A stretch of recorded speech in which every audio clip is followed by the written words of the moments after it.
wa rahmatullah, j'espère que vous allez bien. Bienvenue dans une nouvelle vidéo. Dans cette série de vidéos, on est en train de voir les techniques immunologiques. On a vu en détail les techniques immunologiques sans marquage et maintenant on est en train de voir les techniques immunologiques utilisant un marquage. Dans les vidéos précédentes, on a vu l'immunofluorescence, l'immunoenzymologie et la radioimmunologie. Et dans cette vidéo, on verra la chimie luminescence, Inch'Allah.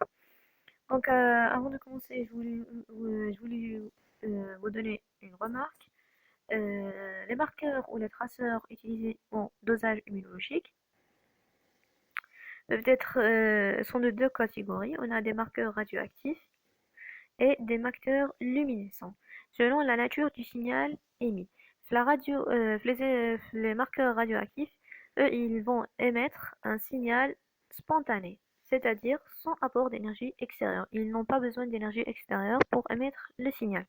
Tandis que les marqueurs luminescents, eux, le signal dans le cas, c'est un signal provoqué par une énergie extérieure. On a besoin d'un apport d'énergie extérieure. Les marqueurs radioactifs, on a seulement les isotopes radioactifs qui vont émettre le signal spontanément, tandis que les marqueurs luminescents, eux, ils englobent les fluorochrome, les enzymes et les marqueurs chimiques luminescents. Donc un marqueur luminescent, c'est un marqueur qui émet un signal provoqué par un apport d'énergie extérieure. Selon la nature de l'énergie extérieure, on peut avoir le signal sera soit une fluorescence, le cas d'une excitation lumineuse, ou bien une chimiluminescence ou une bioluminescence, si l'énergie provient d'une réaction chimique. La bioluminescence est un cas particulier de la chimiluminescence, où la réaction chimique se fait grâce à un système enzymatique.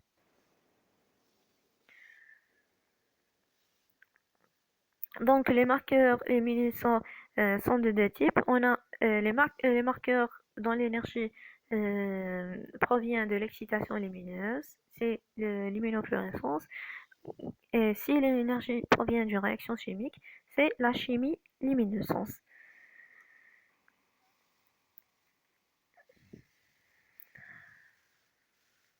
Donc le signal, ça c'était la différence entre l'immunofluorescence et la chimiluminescence. Maintenant la différence entre la chimiluminescence et la bioluminescence ou technique immunoenzymologique, c'est que l'émission du signal, le cas de la chimiluminescence, elle se fait directement par le marqueur lui-même qu'on appelle le luminophore. L'émission elle est directe.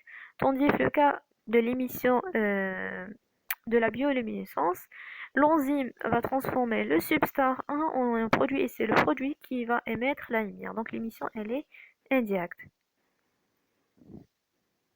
Donc on a fait la différence entre la chimiluminescence et la radioluminescence, la radioimmunologie, l'immunofluorescence et la bioluminescence ou l'enzymo-immunologie.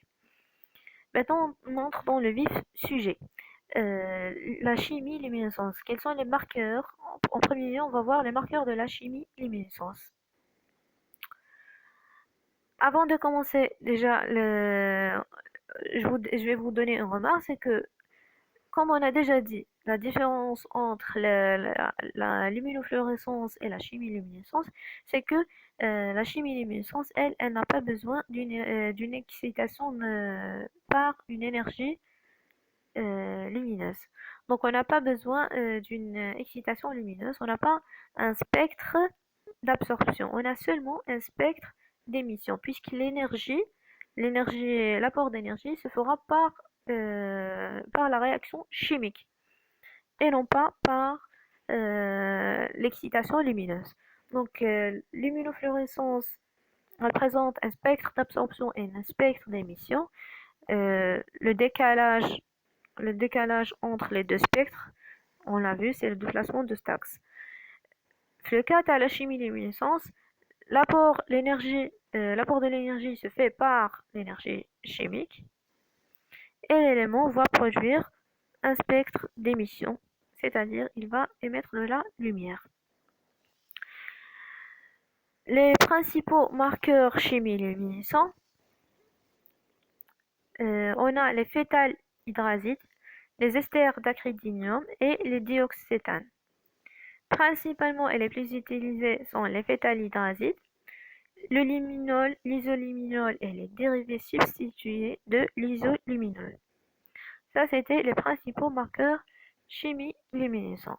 Maintenant, le principe de la chimiluminescence, on prend par exemple le liminol, donc un élément chimiluminescent va être mis en contact avec un réactif. Le cataluminol, le réactif, c'est le peroxyde d'hydrogène et la présence d'un catalyseur. Une réaction chimique va se reproduire, elle va produire une énergie. Cette énergie sera va exciter l'élément le luminol et il va se désexciter et émettre des photons. Les photons émis dans ce cas sont représentés par la lumière bleue. Donc on reprend un élément chimiluminescent, on les met en contact, avec un réactif et un catalyseur. Il va être excité et il va émettre des photons. Donc ça, c'est la chimiluminescence. Les marqueurs de la chimiluminescence est le principe. L'émission de la lumière, la chimiluminescence, elle se fait immédiatement après l'ajout du réactif. L'intensité de la lumière émise sera variable. Elle va augmenter rapidement et puis elle va atteindre un maximum et elle va ensuite s'annuler et se diminuer et s'annuler. Tout ça va se reproduire en quelques secondes lors de la réaction chimique. Maintenant, les avantages et les inconvénients de la technique de chimiluminescence. Les avantages, on a 3 avantages. Le premier, c'est qu'on n'a pas besoin de lumière d'excitation qui m'a luminofluorescence. Donc le signal ne sera pas perturbé par la lumière parasite. Pas de lumière d'excitation, c'est le premier avantage. Le deuxième, c'est la grande spécificité du signal. Le troisième, c'est la durée d'émission qui est rapide. Donc la lecture, elle sera rapide. La radioimmunologie, on a vu que la lecture ou l'obtention des résultats à la radioimmunologie, il est très long. Tandis que la chimiluminescence, la lecture, elle est rapide. Ça, c'était les avantages. Les inconvénients, elle a un seul problème, c'est le problème de la reproductibilité du signal. On a vu que l'émission, euh, l'émission, elle est très rapide, de l'ordre de quelques secondes, et puis elle va s'annuler. Donc la lecture doit être très rapide. C'est pour ça qu'on a besoin de systèmes ou d'automates qui vont mesurer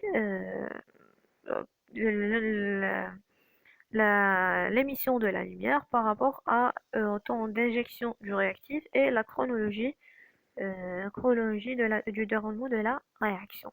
Donc le seul problème, c'est la reproductibilité du signal. En fait, les applications de la chimiluminescence, elle est appliquée également pour le dosage des marqueurs tumoraux, les maladies auto-immunes, par exemple la maladie cœliaque, les thyroïdites, etc. Le dosage des anticorps auto-humains. Et à la fin, le dosage des hormones, la FSH, la LH, les oestradiols, la bêta-CG, etc. Donc, regardez la vidéo, on a vu les marqueurs chimiluminescents, les principaux marqueurs chimiluminescents, le principe de la chimiluminescence, les avantages et les inconvénients de la technique de la chimiluminescence et à la fin les applications de la chimiluminescence. Je vous remercie énormément. Si vous n'avez pas regardé les vidéos précédentes, je vous conseille de les voir. Merci pour votre attention et si vous avez aimé la vidéo, n'hésitez pas à mettre un j'aime, un commentaire et à partager avec vos amis. Bon courage pour vos révisions.